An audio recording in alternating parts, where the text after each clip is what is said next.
Hi modelers, it's Chris the modeler at ABR Modelworks, and in this video, building ABR Lines, vlog number 2, we're going to be continuing with the building of the baseboard. And in this video we'll cover the assembly of the legs, the cross bracing and the corner pieces and how they go together as well. So first of all, let's cover a mistake I made, or rather a change that I've made to the cross braces to make the assembly of them easier for you guys, the modelers. Now in the prototype, what I did was I had the cross bracing simply going through the center, and in fact what happened was the cross braces were joined to make them long enough, and there was a bunch of pieces glued to it to give that joint some strength. And then because of the height that became, we had some packers underneath it, and in a couple of spots we had it dip back down so that it would continue on as far to the corner as we could make it. And that was okay for the prototype. I was able to fiddle around and make that work. So then what happened next is that we started building this particular baseboard, which is 450 deep by 1300, and it's going to be one of our standard baseboard kits. And when I got it to this stage with those pieces still in place, I was looking at it thinking, okay, so let's now start planning the video for the cross brace itself. And I realized I had the same problem, that I was going to have this scenario where these cross braces would have to go up and down a little bit, and that made it a bit more difficult for you guys to assemble.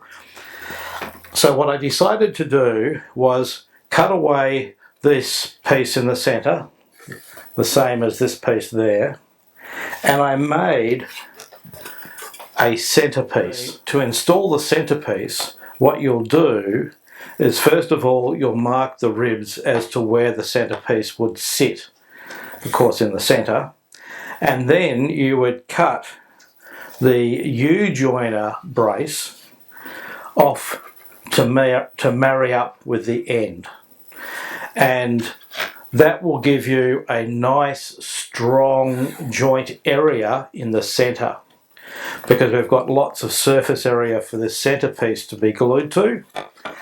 And the cross braces, although they will only sit on by a relatively small amount, because it's a nice flat surface area, that will be quite a strong joint as well. And where it's sitting up high, we'll be putting some little spacers in underneath, so that way this cross brace is level all the way across from the corner to the center, and that will make it nice and strong and give you that rigidity that we're looking for so that the baseboard doesn't flex.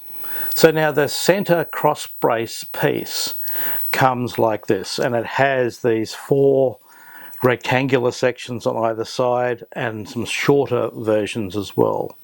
And those parts are what we're using as the packers to get your cross brace pieces level. The smaller pieces are used to be glued on either side just to make this joint stronger, and I'll show you how that goes shortly. The other part to the process is we have these little triangle pieces, and they get glued up into the corners themselves. And again, I'll be gluing it together in a moment. Now, one of the things that you need to take into consideration when putting your baseboard together, and that is where you're going to be placing the legs. Now this is a leg joiner, and the leg itself, that's all glued together, and we'll be assembling some legs shortly to show you how to go doing that. What I'm doing is I'm putting them on the very outside, and so the corner pieces and the cross braces go past the leg without any problem. You can also place it one position in, as Bart has done on his layout, and again the same thing. The cross brace will go past the leg without any issues, and you'll be able to get in there to undo them, etc. The other thing that I will be doing at this point is that I'm not going to be gluing the cross brace piece in place, and the reason why I'm not going to do that is that while the grid is nice and open, it makes it very easy from a wiring point of view and doing your point motors, etc. Now if you were mounting a point and needing a point motor in this very center section, I also wouldn't glue that piece in place, because that's relatively easy to glue in either from underneath or afterwards. But the little packing spaces, they don't take up a lot of space. I'll be putting those in place at this stage. Okay, so as you can see, I've now got my centerpiece just sitting in the middle. I've got the packers in place, and I've got a corner piece in place, and I have the cross brace sort of roughly lining up so that it goes from the corner through the center to the other corner.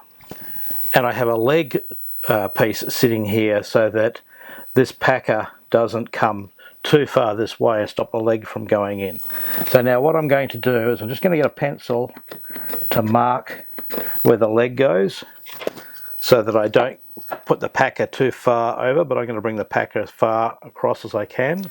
And by marking it on both sides, just in case I want this leg to go in this position at some stage, I can then put the packer center. So that's ready to be glued in place. Now, the corners are really easy to glue together.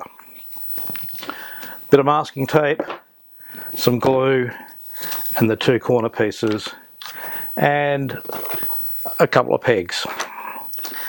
So again, our target here is to try and make things as simple as possible.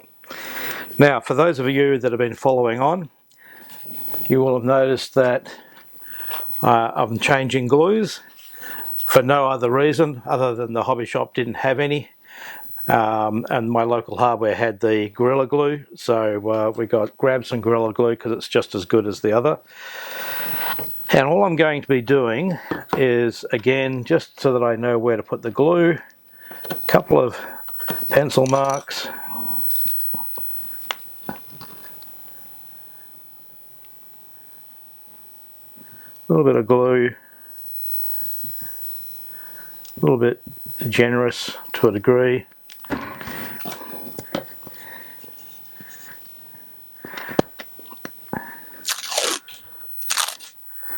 Piece of masking tape, and then just get that so that it nicely lines up. Now we can peel that away afterwards. The piece that goes in underneath, again, so I don't use too much glue.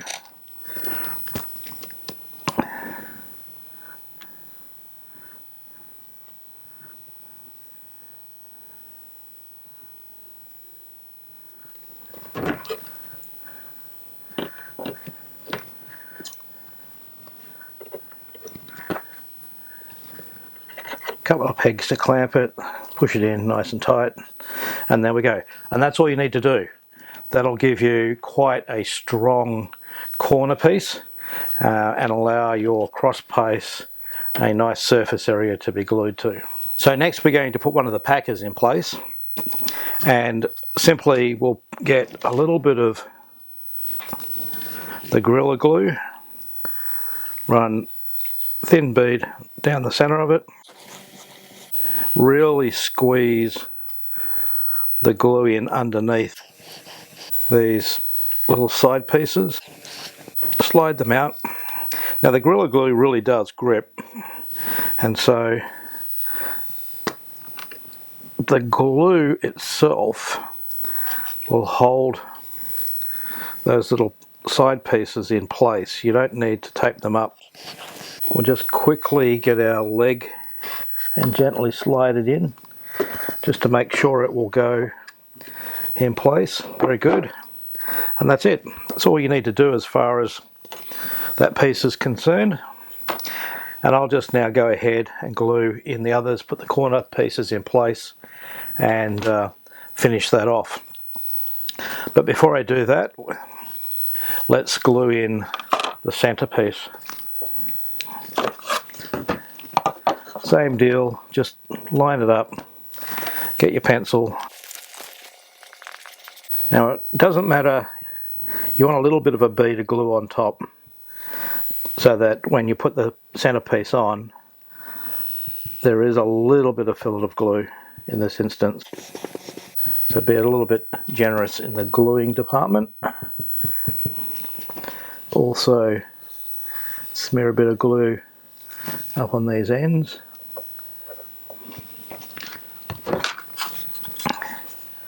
And just line it up and drop it in place, give it a little bit of a rock. Now I tend to use quite a lot of weights when I'm gluing things together to help to get that bond nice and strong. I just went to my local steel supplier, got them to cut some bar up for us, and they are absolutely massive time savers. Okay, so I now have on both of my modules the centrepiece glued in place. I have the corner pieces and the little steps so that the cross pieces sit nice and flat and there's a good surface area for them to glue. And but of course at this stage they're not glued in place. So both modules done. The next thing to do is to make up some legs. Now so far the conversation has all been about the baseboard that I'm making for ABR Lines, and we've had inquiries for other sizes, etc. And one of the inquiries is to make up a 1 foot or a 300mm wide baseboard. So the cross bracing for that is going to be a little different because we don't have the same width. So I've just got 2 of the 300mm wide baseboards and I've just placed the pieces on there just to give you a visual as to how it would go together. We've got our U-joiners on the outside only in this instance. We have our cross brace sitting in the center, and of course we'll have the little supports to go underneath and then the corner pieces. And so the kit will come like this with all these parts, and then all you'll do is trim off the end pieces and you'll basically assemble it in exactly the same way as the 1350 long baseboard that I'm making for ABR Lines. So that gives you a bit of an idea of how a 300mm wide one would go. The same type of process would happen if it was a 450mm wide unit. And Will James is using 450 for his leg going off to the side, and so we'll do a similar thing as far as the cross bracing for that is concerned. And because the pitch is different, we'll end up making a cross brace to suit that process. So now we're going to make up our legs. I have the material that I'm going to use for the legs themselves, and this is just 30 by 30mm pine. It's plenty strong enough. Again, we're not going to be over engineering this. So that's my leg material that needs to be cut to length. I have my leg bracket. Now on this bracket there are a couple of things. The lines across here are designed so that you can line up the top of the leg material when you're gluing it together. Now before we even get to that stage, we need to decide how long our leg is. And so the first question you need to ask yourself is this a layout just for yourself and you're not going to be connecting it to somebody else's layout? Or is it part of a Fremo system? Now in the US they have a design spec that says the top of the rail should be 50 inches above the ground, and I initially made up a couple of legs to do that, and I found that by the time I put the baseboard and the little foot underneath it, etc., the height was such that kids wouldn't be able to view it. And Will and I from Will James Railways, his YouTube channel, we've been talking about how to go about trying to get more people involved. And so part of that is to get, you know, the very young kids just excited about watching trains running. And so we want to have the top of the layout a little bit lower. Also, again, for the more elderly modelers, they probably would like to be able to sit. Now they'll still need to have a fairly tall chair, but nevertheless we want to drop it down just a little bit. So now we've decided to go with 105 centimeters to the top of the rail. So what you need to do when you're making up your height is work out for the leg work out the difference between the leg bracket height and where it fits up underneath, and the height of the rail above the baseboard. And then once you've got that measurement, then of course you can cut your legs to size. So what we're looking at doing is using Pico code 83, and although this is just a piece of MDF, but we're going to be using roughly 5mm cork. So that means that our rail height is going to be approximately 9mm above the top of the baseboard. And so all of those measurements will be taken into consideration, and for me it means that with the adjusters that I'm going to use, my leg will be 915mm tall, and then that will then glue into the leg bracket, which this is the older style, but the new leg brackets of course have this line on, so that represents this height here. So what I'll be doing now is I'm going to cut all my legs to height, and then we'll be gluing the bases together and drilling a hole in the bottom of the leg to take my adjuster. Okay, so we're going to mark off 915mm.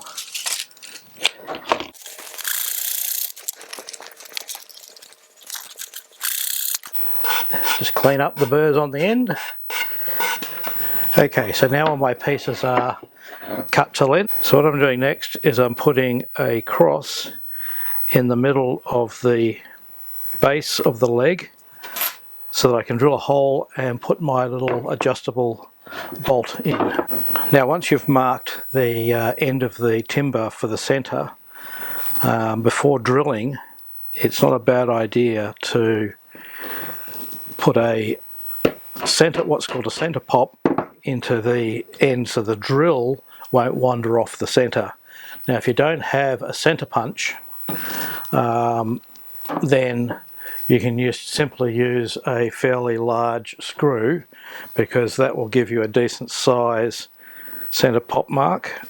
Okay, so we now need to drill a hole to put our little adjustable leg in, and I've put the cross on, I've center popped it. I'm putting a 4mm drill bit in to get the pilot hole, and then we'll work our way up to 9mm for clearance. So I've got it clamped to the bench. You can get somebody to give you a hand. Just start by looking down, going in a little bit to get the center line of the drill, and then look down to the side.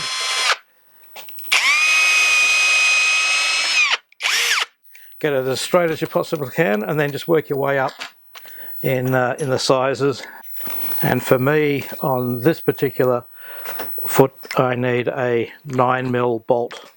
I need a 9mm hole.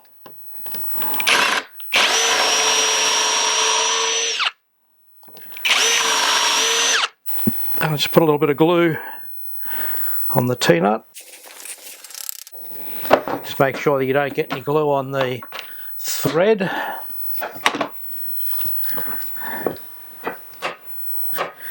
Give it a good hit, drive it home. Check to make sure there's no glue, and then you can put your bolt or your foot, whatever you're using, like so. Okay, so I've now drilled all the legs. They're all cut to size obviously, and I've put the T-nuts in with the bolt. I'll put a link to where I got these from. Okay, so we're now going to assemble the leg bracket and glue it to the leg at the same time. So I've put some cling wrap down on my bench top so that the items don't glue themselves to the bench top. In the kit there is a longer piece that has a notch in the top, and a shorter piece for the two longer ones, and we're going to start with the shorter versions first. They get glued to the outside, and then the longer ones get glued to the outside of these. Okay, so the first step in this is let's get some glue on. Doesn't matter if you're a little bit overly generous. If the glue's seeps out the sides, because that's what the cling wrap's there for, so that it doesn't glue up where it shouldn't. Okay, then what we'll do is we're going to slide the leg backwards and forwards so that we know we've got a good little bond there, and the same on the other side. And we'll just place the leg like so and pinch it all together, and then put a couple of weights on. Okay, so the glue is not completely dry, it's still quite soft. The excess you can sort of peel away with your fingers, but that's okay because I want to put some tape around it to squeeze it together a little bit more.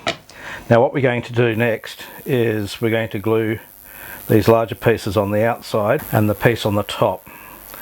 So again, just make sure you've got your lines on the outside so that you can see what's going on. Okay, so let's get some glue. Now sliding the pieces backwards and forwards like this helps to spread the glue. Now pulling the tape tight like that pulls all the joints together and helps to develop a much stronger bond. Now of course I recommend using some sort of clamps, because the clamps will squeeze things together more, and of course that will give you a stronger bond as well. But if you don't have clamps and you've got some weights sitting around home, could be even cans of food or whatever, just to sort of help squeeze it together, that will do. And then the top piece will just slide in from above and be glued in like so. And again, we'll pull some tape around it to help pull it together. So I now have two of the legs here on the table that are glued up with the brackets. So one with the tape and one with some clamps, and we'll just set them off to one side and let them dry up. So let's talk about the assembly of the corner pieces. They're actually fairly straightforward. You've already put together a rectangular piece, and these go together exactly the same. The smallest one, the 150mm, is really very, very simple. It only has to a 90-degree corner, and of course this longer piece going across the 45. Now with all of the corner pieces, one of the things you'll need to do is sand the corners back. So now where the corners meet, the fingers overlap each other. Now this is a little bit exaggerated, but you get the idea. And so we need to trim back those pieces. And it's really just a case of getting a rubbing block and sanding those back until such time as this surface is flat. So we won't do that at the moment, we'll do that off camera. The 300mm piece has a couple of ribs inside, and what you do is you glue in place the two outer 90-degree pieces, and then you glue in place these internal ribs, and then finally put this piece on. The 450mm is a little different. What we do with this one is we glue in this cross piece, and we position these two end pieces, and we get then the 90-degree pieces glued in place, so that we've got all of these joints and the tops all nice and secure. Once that's done and it's dried up, we then put in the long piece, and the long piece is actually in two pieces. So you need to be careful that we've got this edge nice and straight, otherwise you'll end up with a kink in it. But it goes together nice and simple, and again we sand off the corners. So that's basically it as far as the corners are concerned. They're very, very straightforward and simple to put together like the rest of the process. Now, one of the reasons why we have corner pieces is that, let's imagine for a moment, this is your baseboard, and you want to extend it a little bit. You want to make this section here a little bit wider. Well, then you can put a couple of corner pieces in place and put a straight piece in that area there to make your board a little bit wider. And of course I'm seriously considering doing this for the ABR Lines first module, because I'm thinking seriously about putting an engine servicing facility on it, along with some freight and maybe one industry. So I'll need a little bit more physical real estate. Okay, so it's now time to wrap this video up. So in the video we've covered putting in the cross bracing, although we haven't installed it because we're leaving the space to work on it, but we've covered how to go about doing that process. We've also covered the process of putting our legs together, and of course these are still drying up, so that's all now done. And we've had a bit of a discussion about the assembly of the corner pieces, all fairly straightforward. In our next video I'm going to be setting up the first module of ABR Lines, and we'll probably in that video have a bit of a discussion about extra real estate with the corner pieces, etc. So I hope you've enjoyed this video, and certainly for those of you that are looking to use the system to build your own model rollway baseboard, I'm hoping that I've covered all of the key elements to get you started. So that's the main purpose of this particular video. Now, as always, please, if you haven't subscribed so far, subscribe to the channel and ring the bell for the notifications. That will certainly help us a lot as far as YouTube in recommending our videos to modelers just like you. So please do that. And have a great day modelling. I'm Chris the Modeler at ABR Model Works.